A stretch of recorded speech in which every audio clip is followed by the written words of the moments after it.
Hello. How are you, Philip? I'm very well. How are you? Fine, thank you. Is your knee progressing? Thank you very much. Yes, yes, I am now okay. Excellent. Thank you. That's good to hear. Okay, and thank you very much for your participation in this. I think you will find it very interesting. I hope. I'm sure I will. Thank you. Okay, we are ready now. Bueno, estamos listos. Buenas tardes a todos y muchas gracias por sumarse desde distintos puntos en todo el mundo.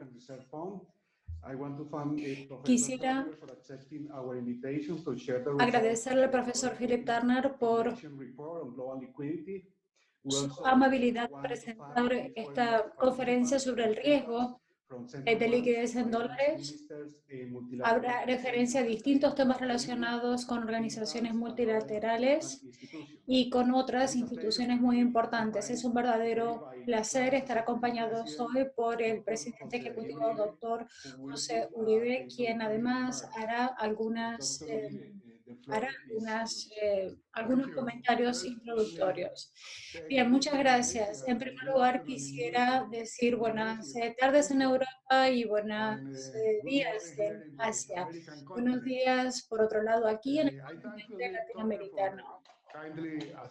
Quisiera agradecerle por su amabilidad en hacer esta presentación sobre liquidez a nivel mundial. Esta es una investigación reciente que ha hecho el profesor Philip Turner. Aquí tenemos representantes de las distintas latitudes.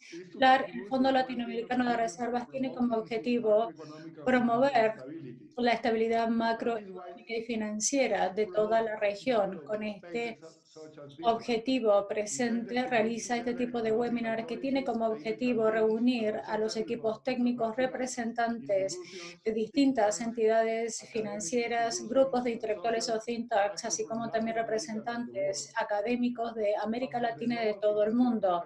Tras la crisis financiera mundial, la economía internacional ha experimentado un periodo de liquidez como consecuencia de la participación de los principales bancos centrales, teniendo un impacto muy importante en la economía internacional, pero al mismo tiempo han surgido una serie de riesgos ante este escenario de liquidez.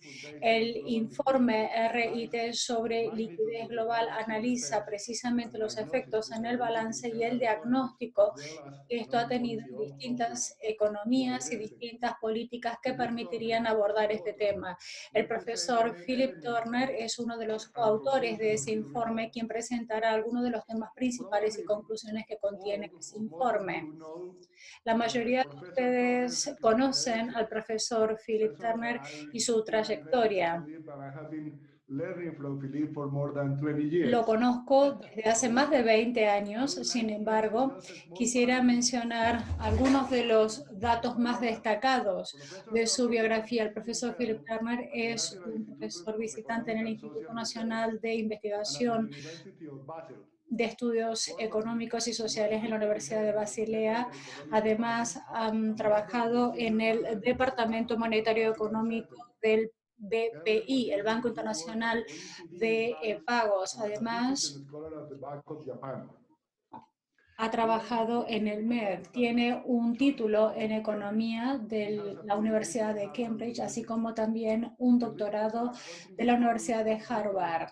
El profesor Philip Turner labora permanentemente y regularmente con distintos bancos centrales, escribiendo editoriales, haciendo análisis económicos en todo el mundo. Asimismo, es un experto en temas de liquidez internacional. Habiendo dicho esto, quisiera ahora desearles a todos un debate muy fructífero. Bueno, muchas gracias por esta introducción. Efectivamente nos conocemos desde hace 20 años, creo que hemos participado en distintas reuniones en Europa, en Asia y también en América Latina. Hemos coincidido en todos esos puntos. Bien. Voy a resumir los contenidos del informe RIT. Voy a concluir con las instrucciones del webinar, que son instrucciones importantes para los participantes, y en un momento le doy la palabra. El formato del webinar será el siguiente. Vamos a comenzar con la disertación por parte del profesor Philip Turner, que durará unos 40 minutos aproximadamente. Se van a poder proyectar las diapositivas de su presentación en PowerPoint. A continuación daremos lugar a preguntas durante 20 minutos, así como también comentarios de los participantes. Las preguntas se van a seleccionar a partir de las preguntas que envían los participantes en el proceso de registro. Pueden enviar las preguntas durante la disertación del profesor. Lamento, profesor, haberlo interrumpido, pero ahora sí le doy la palabra. Bueno, muy bien. Muchísimas gracias de verdad por esa presentación. Bueno, las conclusiones del informe RIT se puede resumir en una sola oración. Existe un aumento en el riesgo de contracción de la liquidez en dólar. Muchos bancos centrales han estado creando este exceso de liquidez, como ya hemos mencionado. Pero esto muestra que ha habido una contracción de las tasas y ha impedido de alguna manera la depresión económica en todo el mundo. Y no se han... Es necesario mencionar que esto muestra algunas de las inquietudes que tenemos. Existen muchos artículos sobre este tema de la liquidez en dólares. Los inversores saben que tienen que actuar o que tienen que hacer algo en una situación de contracción. La mayoría de los bancos centrales en las economías más avanzadas no lo dicen, pero hacen de alguna manera todo lo posible para ocultar sus preocupaciones en cuanto a la contracción de liquidez en estas economías.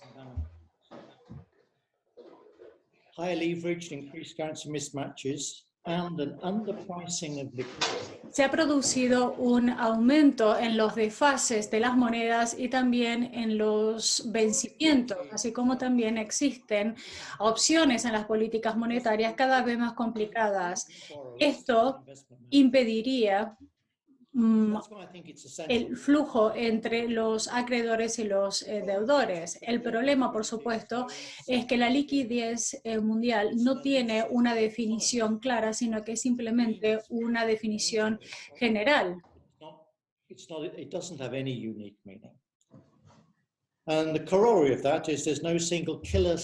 No existe una estadística precisa. Ha producido una contracción de la liquidez que ha afectado a los prestatarios en todo el mundo y que ha generado una serie de desestabilización en los mercados de divisa en todo el mundo.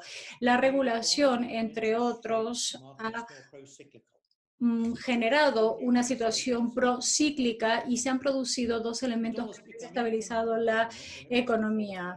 Hoy, actualmente, esto es mucho más dominante que antes de la crisis en cuanto a la exposición de los prestatarios a los dólares. También esto ha aumentado. ¿Qué ha ocurrido fuera de Estados Unidos? Esto va a cambiar los efectos macroeconómicos una vez que se cambien las políticas macroeconómicas. Haber dicho esto, los sistemas son cada vez más frágiles y son más difíciles de gestionar. Vamos a analizar ahora cuáles son las medidas o los indicadores del FMI y del BPI con respecto a la liquidez global, y tengo algunas preguntas que quisiera mencionar. ¿Cómo estos desfases de monedas se han ido produciendo? ¿Existe demasiada dependencia en los mercados de bonos? ¿Cuál es la prima a plazo en cuanto a la liquidez y a las tasas de interés a largo plazo? Los bancos centrales pueden ofrecer en realidad préstamos en esta escala tan masiva. Bien, sé que durante los momentos positivos un aumento de apalancamiento puede facilitar la expansión de la liquidez privada, pero ¿qué ocurre en los tiempos de crisis? crisis. Ocurre justamente lo opuesto. La liquidez privada implosionó durante la crisis y tenemos una estadística, como por ejemplo las reclamaciones que se han producido entre bancos, estamos hablando de 3 billones de dólares, hasta llegar a 6 a finales de 2019, y el mercado se vio afectado. Tenemos algunas cifras adicionales. En 2010, en los mercados de bonos o en los mercados mayoristas a corto plazo se produjo un incremento en los indicadores de precio del FMI y se han producido además algunas desviaciones significativas. Las tasas a largo plazo y las primas a plazo, por otro lado, continúan elevándose. Esto ha ocurrido hasta el año 2010 y esto es bastante inusual dentro de un contexto de recesión internacional. Esto se produjo porque los temores surgieron y se mantuvieron durante varios años. ¿Cómo hacemos para romper esta situación? Bueno, la Fed proporcionó distintas soluciones a los principales bancos, a los principales clientes, y esto generó algunas repercusiones en Estados Unidos, algo que no había previsto la Reserva Federal. Por tanto, hubo muy poco margen de maniobra. O bien otros bancos centrales utilizaron algunas herramientas no convencionales para poder crear liquidez oficial en una escala que no conocía precedentes. Pasamos a la siguiente diapositiva, por favor. Yeah.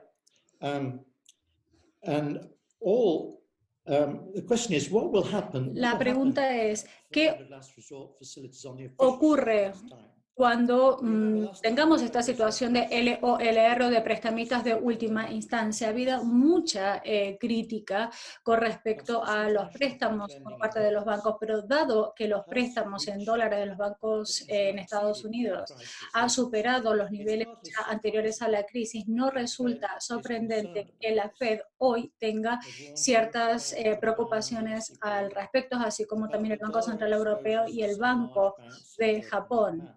Y también ocurre con otros bancos. Recuerdo la ley Dodd-Frank que restringía precisamente que la Reserva Federal actuara como prestamista de última instancia. Y esto ha ocurrido hasta hace algunos años atrás. Existen algunas contrapercepciones. Por ejemplo, el Banco Central Europeo le ha pedido a la Reserva Federal que actuara de alguna manera. La Reserva Federal puede acceder, pero en estas condiciones es posible que a los bancos centrales esta postura no les gusta. Cualquier retraso en esta asistencia de liquidez en la instancia inicial de una crisis solo agravaría las cosas. Así que en las siguientes 2 diapositivas voy a abarcar 2 temas fundamentales que quisiera destacar y que están también contenidos en el informe RIT. En primer lugar, el primer punto, existen muchos problemas técnicos no resueltos que podrían limitar o retrasar la activación de las líneas de swap de los bancos centrales. En segundo lugar, existe una divergencia entre los balances de los bancos centrales, ha afectado a los mercados, principalmente las restricciones en euros y en dólares, que en sí mismos ha tenido algunas implicancias para los sistemas internacionales. Pasamos ahora a las medidas estándares que se han adoptado para la liquidez internacional. Bien, el BPI utiliza este sistema de crédito. Estamos en la siguiente diapositiva, perdón. Estamos hablando de créditos en moneda extranjera o en divisas para los bancos no residentes. Bien, esto ha aumentado un 5% desde la crisis financiera global. Esta medida es adecuada como una primera aproximación, pero tiene dos inconvenientes. El primero, porque no establece ninguna distinción en cuanto al vencimiento de los pasivos y, por supuesto, un prestatario con pasivos a corto plazo tiene un riesgo de liquidez menor que si mantuviera esos pasivos a largo plazo. Entonces, ¿qué pasa con la proporción de pasivos en dólares? Esto puede llegar a caer en los próximos 5 o 6 meses. El siguiente problema es el problema de los desfases de moneda. Se necesita entonces pasivos netos para poder resolver este problema de desfases. Si analizamos algunas de las transacciones financieras, por ejemplo, de algunas empresas chinas importantes, multinacionales dentro de los mercados en dólar estadounidense, y generalmente pasan por un centro offshore y la parte de la deuda que se crea como consecuencia de esta operación se refleja en las estadísticas, pero hay otro componente que son activos en dólares y esta segunda parte no queda reflejada. Bien, este indicador lo que muestra es un importante incremento de los créditos en relación con el PIB y un aumento también en el apalancamiento. Esto da lugar entonces a un aumento en el apalancamiento de las posiciones en dólares. Si pasamos a la siguiente diapositiva, en este momento estamos hablando de 12 billones de dólares, un 14% del PIB mundial. Estos son los créditos en dólares estadounidenses para las entidades no bancarias fuera de Estados Unidos. Anteriormente, en 2007, esta cifra era 10%. Todos creían que la exposición a la moneda estadounidense era demasiado grande y, por lo tanto, era un factor que estaría acelerando cualquier crisis, pero en este momento se ha descubierto algo diferente. Prestar, entonces, a través de los mercados de bonos ha ido en aumento. Y como consecuencia, entonces, de esto se han creado nuevos riesgos de pagos y esto lo podemos ver reflejado aquí. Por otro lado, tenemos otra característica fundamental. Se ha producido un crecimiento muy importante de los créditos en los mercados de las economías emergentes. En esta gráfica podemos ver la línea en negro punteada muestra cómo posteriormente se convierte en una línea continua de los bancos centrales. ¿Qué ocurrió a partir de 2015? Esta expansión estuvo dirigida por los créditos en dólares. Esto, por supuesto, es sumamente significativo. Significa que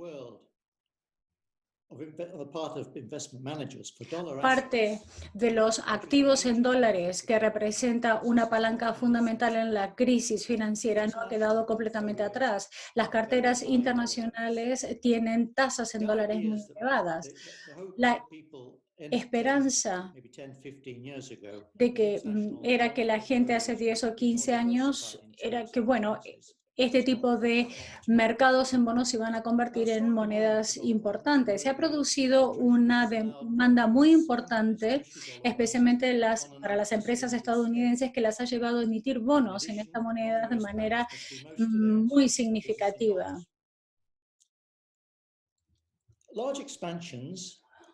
Estamos hablando de importantes expansiones del crédito en divisas, lo cual crea desfases de monedas, pero por otro lado crea una exposición a vencimiento en estas monedas o en estas divisas. Existen bancos que financian préstamos a corto plazo o a largo plazo y que invierten a largo plazo. Entonces quizás no sufran estos desfases porque sus activos en dólares cuadran. Pero ¿qué ocurre con todos estos desfases? Estos agravó la situación de la crisis financiera durante la década de los 80 y también de los 90. Pero luego se produjo la siguiente crisis. en los mercados emergentes. Esto, sin embargo, luego se ha eliminado y a partir de este momento han empezado a volver algunos síntomas y como consecuencia de que hoy se concentra en el sector privado, todo se ha vuelto mucho más peligroso. Esta gráfica muestra cuáles son los activos netos en moneda extranjera como porcentaje de las exportaciones. La línea punteada en color rojo en la parte superior nos muestra esto para todo un país en su totalidad. Esto no es un dato positivo. Bueno, no es tan negativo, sin embargo, como en la década de los 90. Esto significa que el balance de los países en su totalidad se aprecia cuando la moneda, en cambio, se deprecia, porque el país tiene más activos en moneda extranjera que pasivos. Esto es un factor estabilizador importante si lo comparamos con las pérdidas en divisas. Esto refleja cuáles son las tendencias oficiales en monedas extranjeras. El sector privado, sin embargo, se encuentra en una posición completamente diferente porque tienen una posición neta de pasivos diferente en términos generales, y si tenemos en cuenta las economías medianas y pequeñas, no vamos a tener en cuenta India, China y Rusia, que tienen características diferentes. Los pasivos netos en divisas representan un 40% de sus exportaciones anuales. Esto ha sido producto, como he dicho anteriormente, por la emisión de bonos que tienen los inversores, y en segundo lugar también por los fondos de bonos. Y como consecuencia de esta cartera diversificada que tienen estos inversores, crean la ilusión de que su cartera es más líquida de lo que verdaderamente es. Bien, ¿qué ocurre con las deudas en dólares en el sector privado? Esto puede hacer que el mercado de divisas sea más inestable. Esto como consecuencia de que las empresas privadas, cuando tienen grandes deudas en dólares, cuando se encuentran ante la posibilidad de una depreciación, saben que su propio balance se encuentra en situación de riesgo y reaccionan. Entonces, no comprando dólares, generando mayor presión sobre la moneda durante la situación de esa moneda. La compra de dólares se financia vendiendo, por ejemplo, los activos nacionales. El mercado de bonos locales se vuelve más turbulento y los bancos locales sufren. Esto es muy importante y voy a retomar este concepto en un momento. Pero vamos a pasar ahora a la siguiente diapositiva y vamos a analizar qué ha ocurrido con el auge de los mercados de bonos internacionales. Antes de la crisis financiera se ha producido una expansión de los créditos por la actividad de los principales bancos internacionales. Tenemos una estadística que llama la atención. Los bonos en dólares emitidos por las entidades que no son bancos fuera de Estados Unidos representan en este momento 6 billones de dólares, en lugar de 2 billones en el año 2007. Se ha producido un aumento de 4 billones de dólares, por lo tanto. Si pasamos ahora a la siguiente diapositiva, la número 21, podemos observar que este gráfico muestra cómo la cuota de los bonos en dólares durante las crisis. El color negro muestra la caída.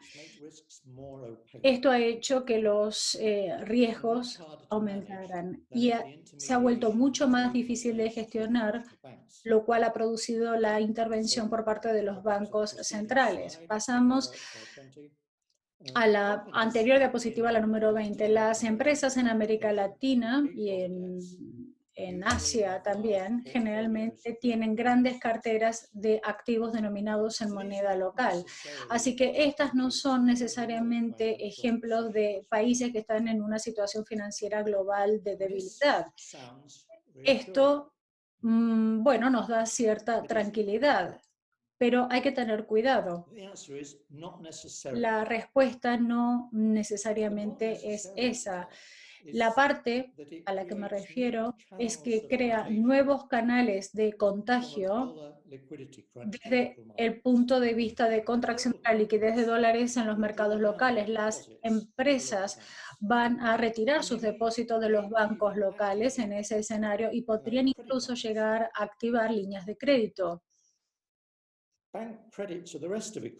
Los créditos y la economía en general se puede llegar a contraer y los bancos pueden evitar dar préstamos a los prestatarios, como ocurría en situaciones de crisis. Los estudios del BPI y del FMI muestran qué ocurre en estas situaciones y existen algunas preocupaciones. Esto está relacionado con los movimientos de los tipos de interés y estas son fuerzas que amplifican la situación o que generan desestabilidad en los países. No significa que estos mecanismos de divisas son los que amplifican las situaciones de crisis, pero los balances de estos prestatarios locales podrían llegar a generar un efecto de contagio en el sistema financiero que sí tenga efectos negativos. En la diapositiva número 22 vemos la dependencia en los mercados de bonos que generan una situación también de riesgo. No voy a entrar en detalle. El punto más importante desde el punto de vista de la liquidez es que los gestores de activos en todo el mundo se ven afectados en su conjunto por esta situación de ilusión de activos. Acceden a fondos a un determinado precio, pero los activos subyacentes de esos fondos en realidad no presentan liquidez.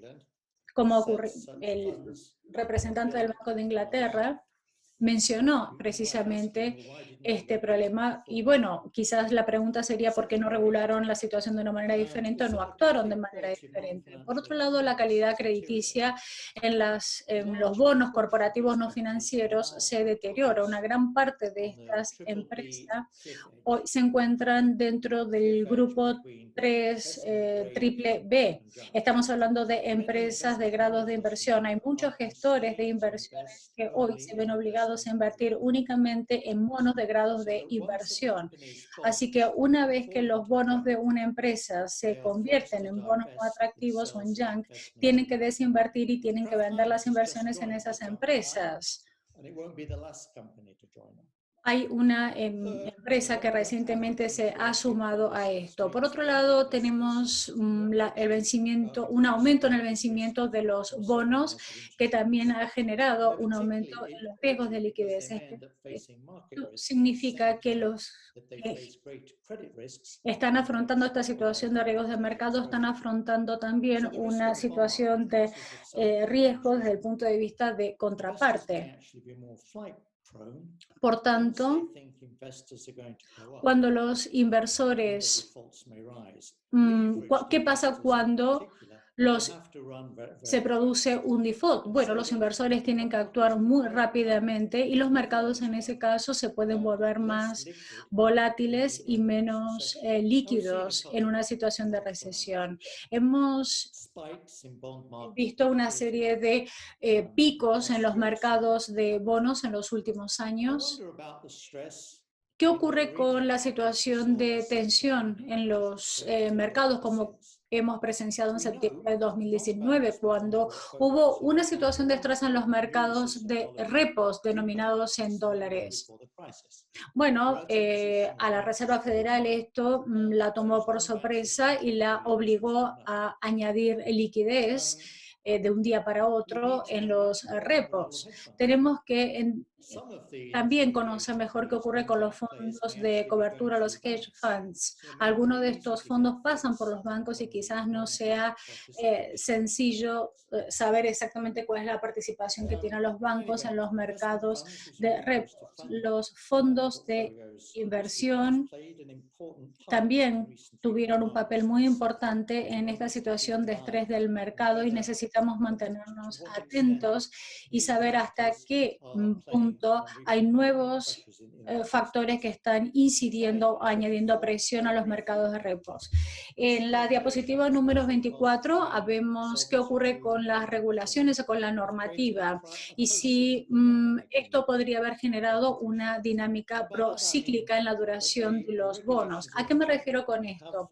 Bien, la normativa tiene una serie de consecuencias porque si los inversores regulados han comprado más títulos, por ejemplo, cuando las tasas de interés bajan por distintas razones.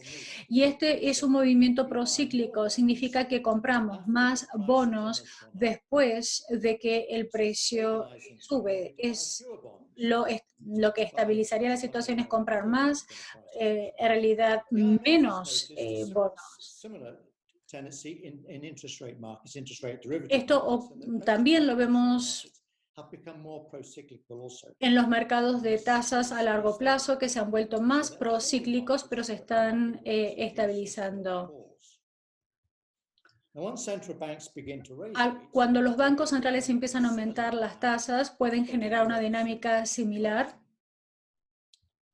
pero no necesariamente en la dirección correcta. La última crisis ha demostrado que los bancos no estaban preparados para afrontar la crisis de liquidez y los reguladores han tratado de rectificar eso, especialmente a través de la normativa de Basilea III, pero no han abordado el tema de la liquidez o sus riesgos, los riesgos de liquidez en los mercados de capital. El peligro es que este efecto de contagio podría afectar a todo el universo de las empresas en los mercados emergentes, entre otros. Y esto podría disparar una situación de estrés en toda la industria de gestión de activos. En el último año hemos observado una serie de instancias, distintos fondos que han afrontado algunas crisis muy importantes en sus inversiones, muchas veces invirtiendo en títulos de empresas no cotizadas.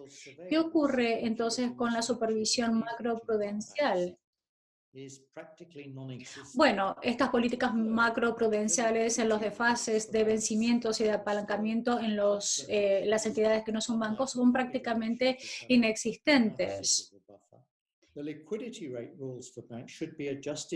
La liquidez debería ajustarse según los procesos procíclicos y deberían ajustarse cuando las condiciones de liquidez pasan ciertos umbrales.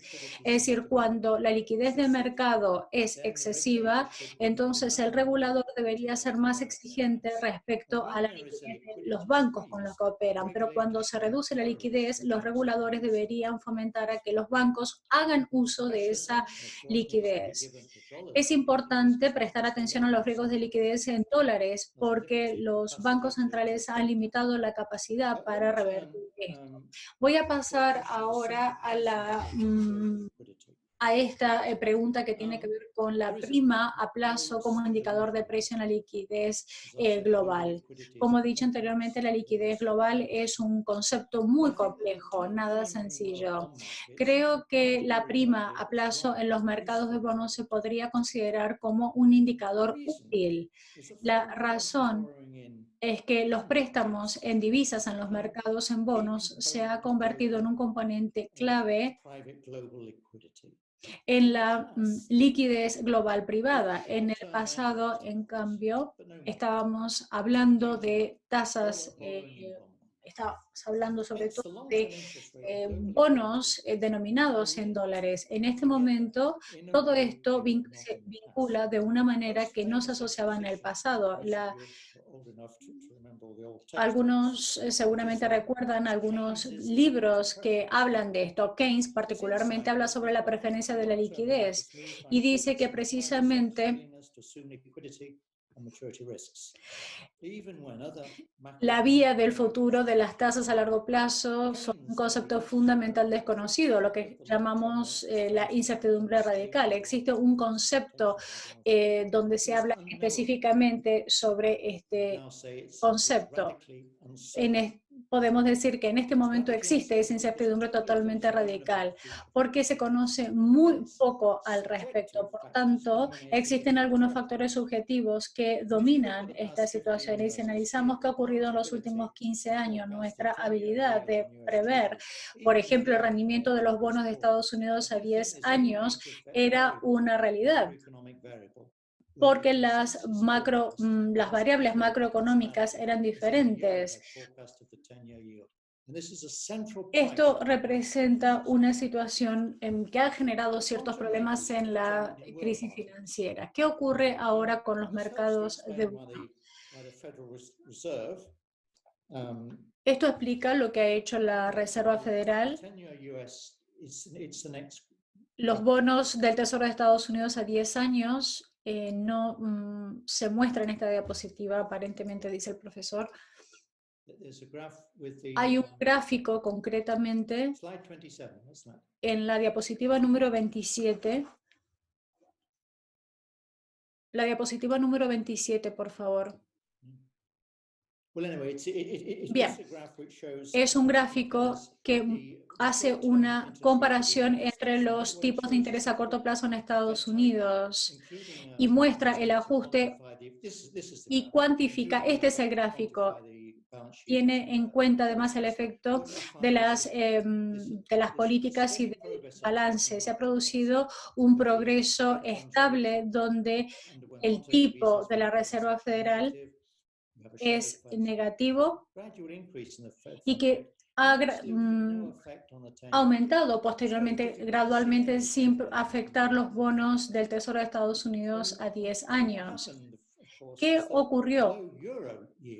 Bueno, que los bajos rendimientos de los bonos en euros han conducido a una mayor inversión en bonos, en los bonos denominados en dólares estadounidenses.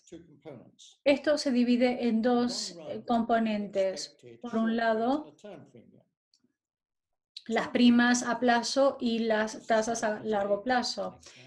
La próxima diapositiva, por favor, la número 28. La prima a plazo refleja por lo menos tres componentes. Por un lado, la inflación, las tasas bajas y también la prima de liquidez, es decir, la prima de riesgo de inflación, la prima de riesgo de tasa de interés real y la prima de riesgo de liquidez. Pasamos ahora a la siguiente diapositiva, que nos muestra las tasas de interés a largo plazo en el escenario internacional. Vemos que las tasas siguen siendo negativas. ¿Por qué? Vemos que sigue siendo negativo. Bueno, es difícil saber cuál de esos tres componentes han sido determinantes en este resultado. No parece ser la prima de riesgo de inflación. Es posible que sean las primas de tasas de interés reales o de liquidez, pero no se sabe con certeza. Por tanto, podemos imaginar escenarios donde estos escenarios puedan volver a un contexto positivo, donde las tasas aumenten, pero no sabemos con seguridad. Esperamos que, bueno, las tasas a largo plazo nos sorprendan de manera positiva. Y antes de concluir, quisiera mencionar cuáles son algunas de las vulnerabilidades que afrontan los bancos centrales fuera de Estados Unidos en cuanto al contexto de préstamos otorgados en dólares estadounidenses. En la diapositiva número 29. Bien, sabemos que los pasivos exceden los pasivos generales de los bancos que operan en Estados Unidos. El FMI identificó una brecha de 1,4 billones de dólares. Es una brecha que se relaciona con los derivados, con las divisas. Estamos hablando de formas de financiación muy volátil. La intermediación en dólares sin un prestamista de última instancia Todo esto ha sido ya mencionado en informes de la BPI. Se produce además un vacío en cuanto a políticas. ¿Quién será el prestamista de última instancia? ¿Quién actuará en este sentido? Bien, para recapitular y a modo de conclusión, no existe una única definición de liquidez global, no existe una estadística única ni letal, pero sí existen algunos indicadores estándares que se muestran en luz roja. Por ejemplo, observamos algunas vulnerabilidades muy importantes en cuanto a repos y también existe un riesgo de una dinámica de mercado procíclica o de desestabilización en el mercado de divisas, donde los prestatarios privados tengan altos niveles de deuda en moneda extranjera. La normativa, sin duda, ha contribuido a hacer que los mercados de bonos sean más atractivos. Antes de la crisis, habría muchos actores tendrían que haber participado o actuado, y aquí tenemos principios. La normativa sobre liquidez tendría que estar vinculado con el tema de la flexibilización económica, pero es más posible que las acciones provengan una vez que la crisis de liquidez se produzca, tal y como ocurrió durante la crisis financiera. Los reguladores generalmente hacen ajustes cuando el mercado empieza a tener problemas de liquidez. En segundo lugar, se han producido además, los responsables de los gobiernos deberían atacar cualquier repunte en las primas de riesgo de liquidez en los mercados de bonos.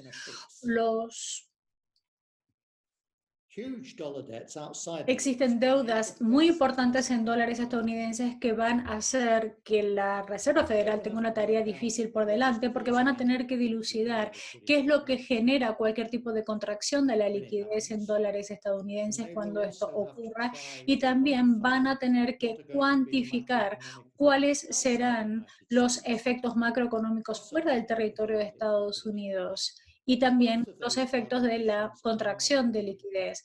Todos estos elementos son difíciles de gestionar. No podemos responsabilizar a la Reserva Federal por el exceso de liquidez que generó después de la crisis, porque la Reserva Federal actuó más temprano que otros bancos centrales como el Banco Central Europeo, por ejemplo, que lo hizo de manera bastante deficiente, no solamente al abordar el inicio de la crisis, sino que tampoco tomó posteriormente las medidas de manera muy diligente. En cambio, la Reserva Federal actuó de manera rápida. A nivel internacional,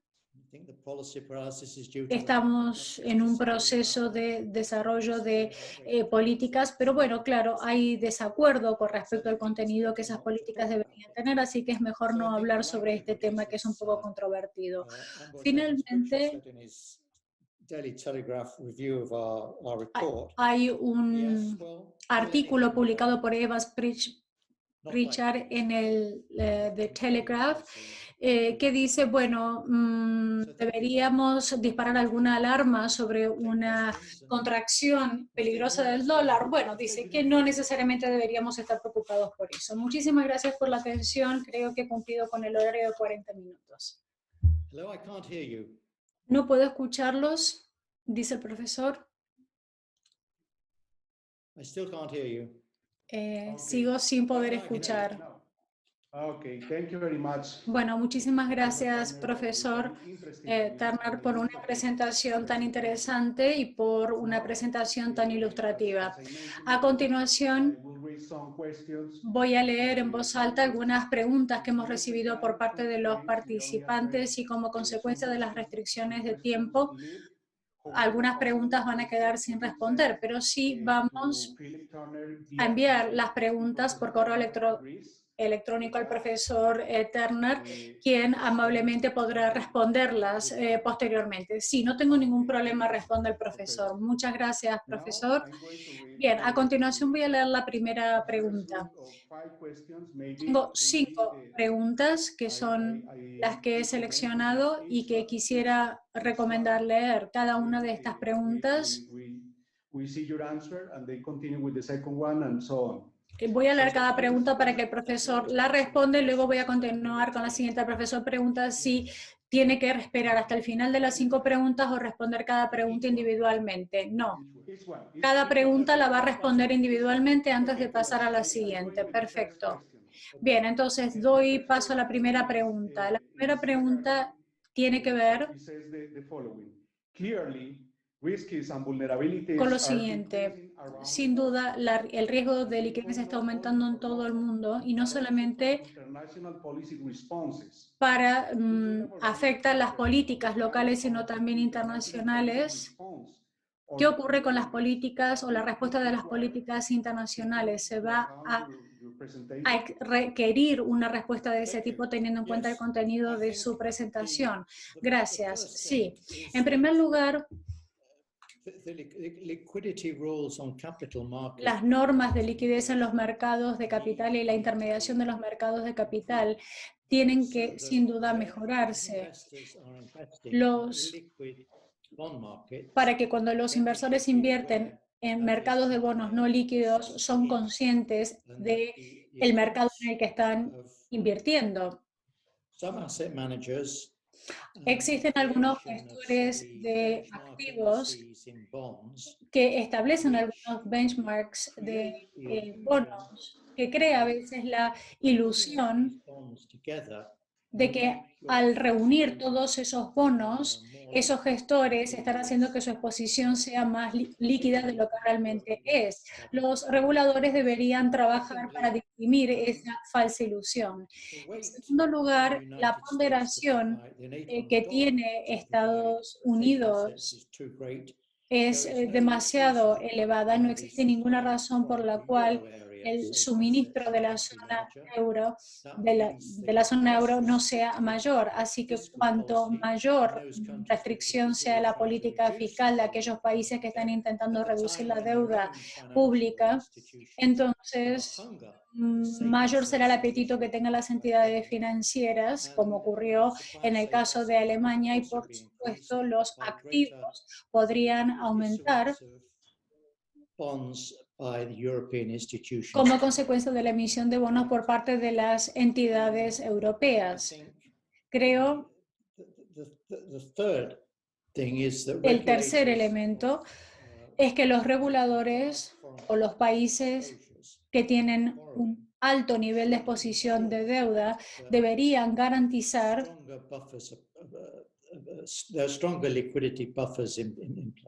algunos buffers de liquidez más sólidos. Bien, la segunda pregunta es la siguiente.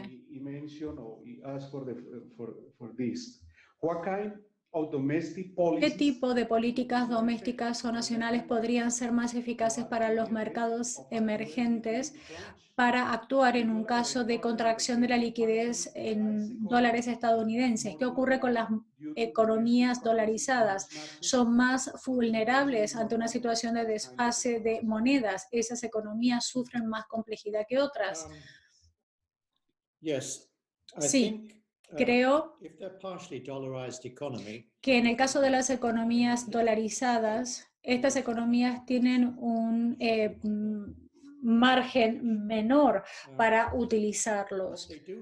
Lo que sí han hecho es evitar algún tipo de repunte de primas de riesgo a plazo en sus respectivos países.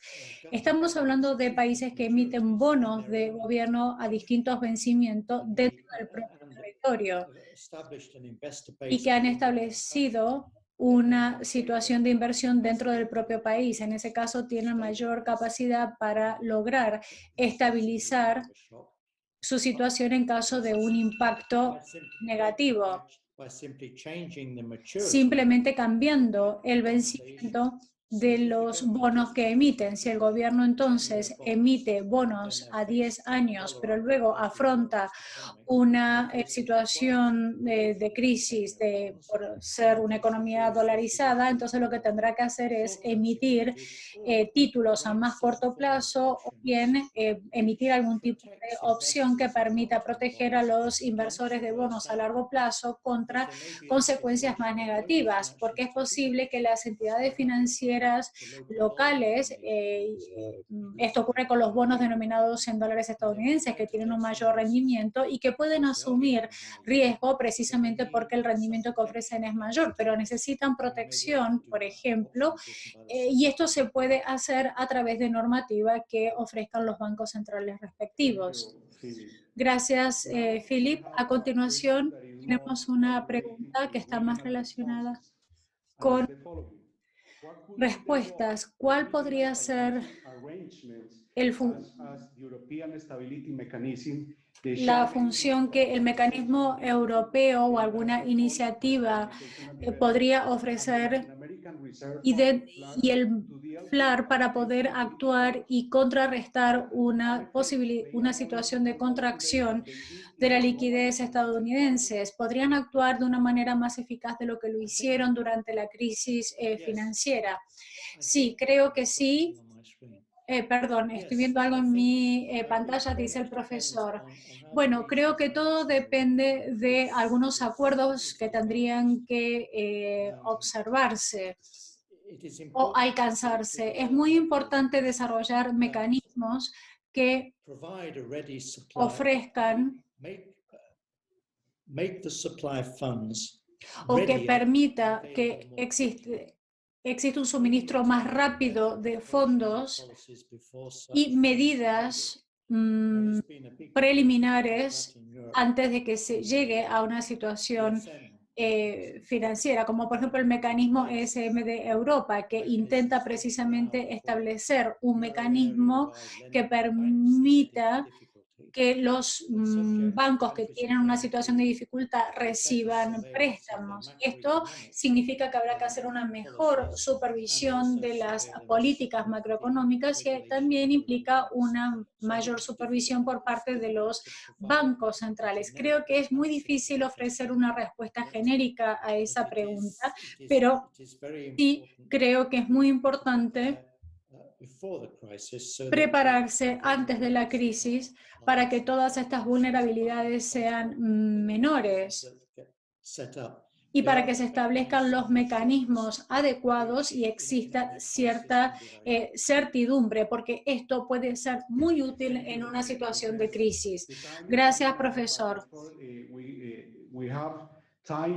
Tenemos tiempo para dos preguntas adicionales.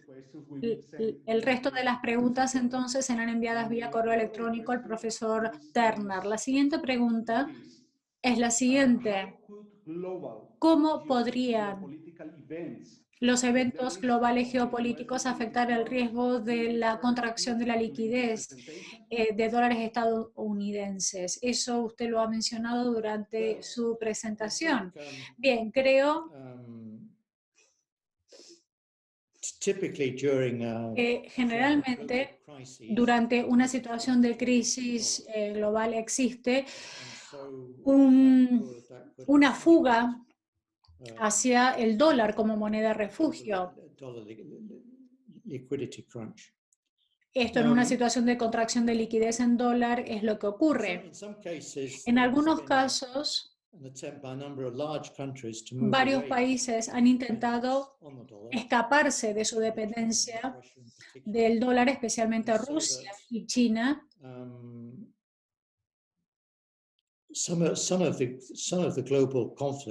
Algunos de los conflictos internacionales paradójicamente han reducido el riesgo de una contracción de liquidez en dólares para esos países, precisamente porque se han visto obligados o han decidido reducir su dependencia.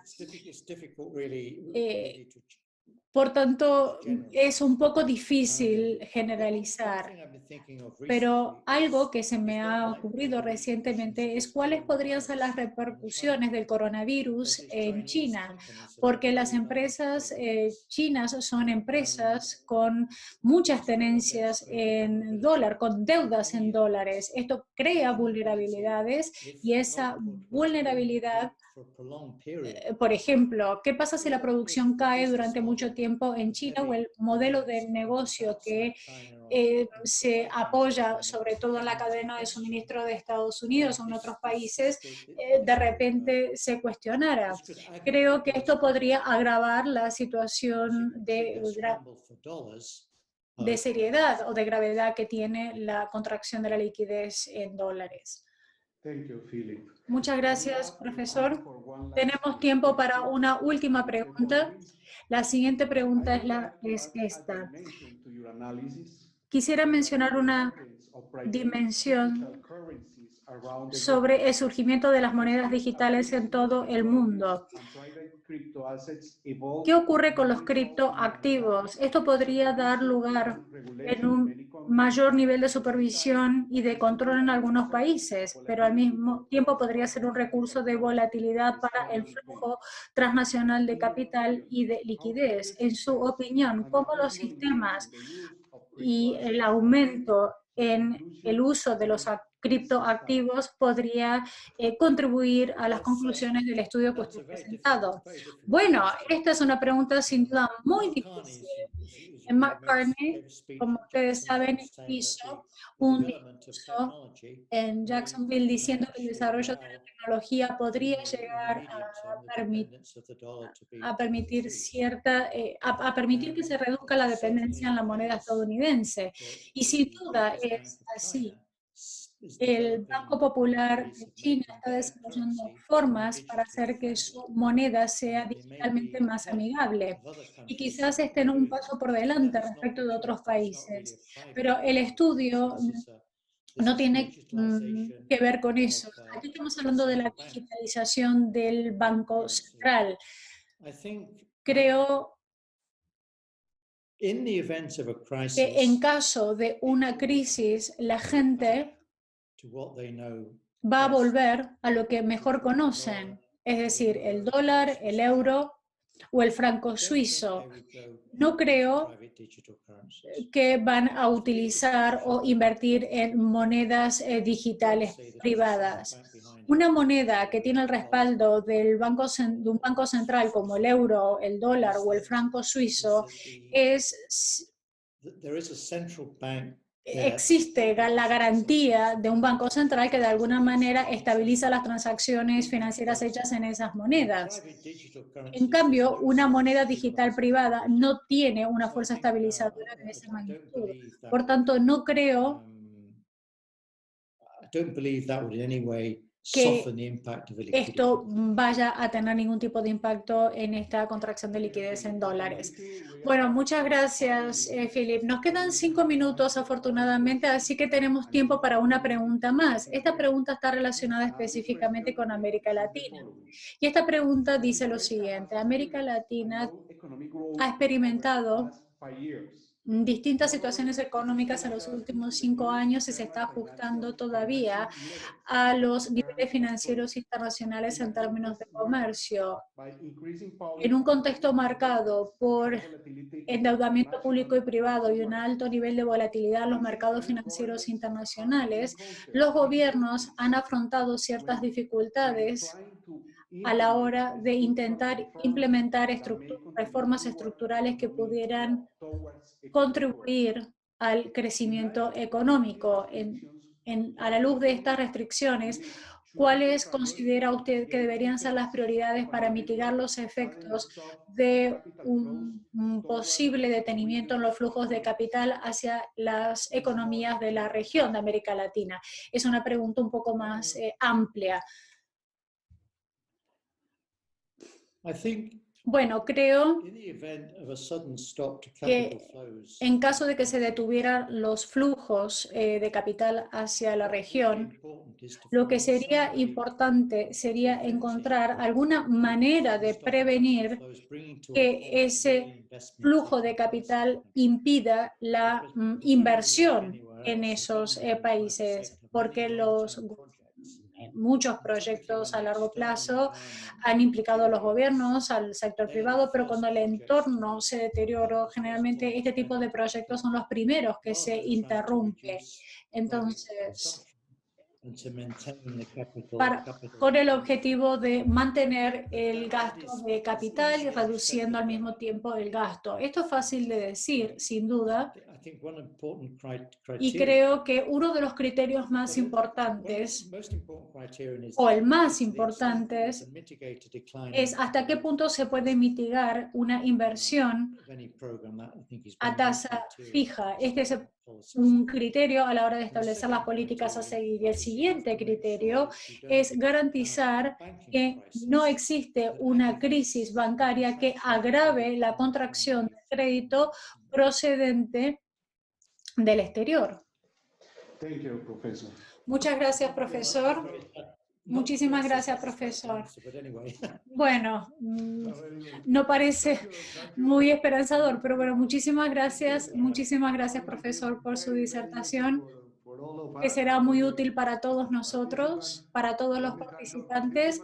Quisiera agradecer a todos los participantes y, como he dicho anteriormente, tenemos aquí participantes que están conectados desde Asia, desde Europa, así como también desde América Latina. Continuaremos desarrollando estos temas y continuaremos aprendiendo de usted. Así que, como he dicho al comienzo, para FLAR, o el objetivo principal de FLAR, es no solamente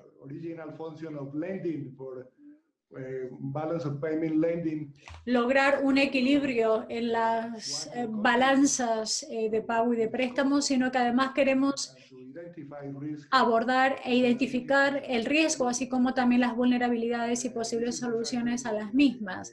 Esto es exactamente el objetivo que subyace a estos webinars. Creemos que este año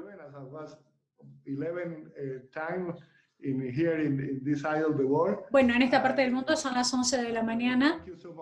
Así que, bueno, muchísimas gracias a todos los que se han conectado. Muchísimas gracias a ustedes. Ha sido sumamente interesante y espero que la gente me envíe esos correos electrónicos para poder responder a sus preguntas pendientes. Creo que es muy importante la actividad de una entidad como FLAR a la hora de crear conciencia sobre cómo estos temas relacionados con la liquidez global funcionan. Muchísimas gracias. Gracias. Bye. Bye bye. Nice.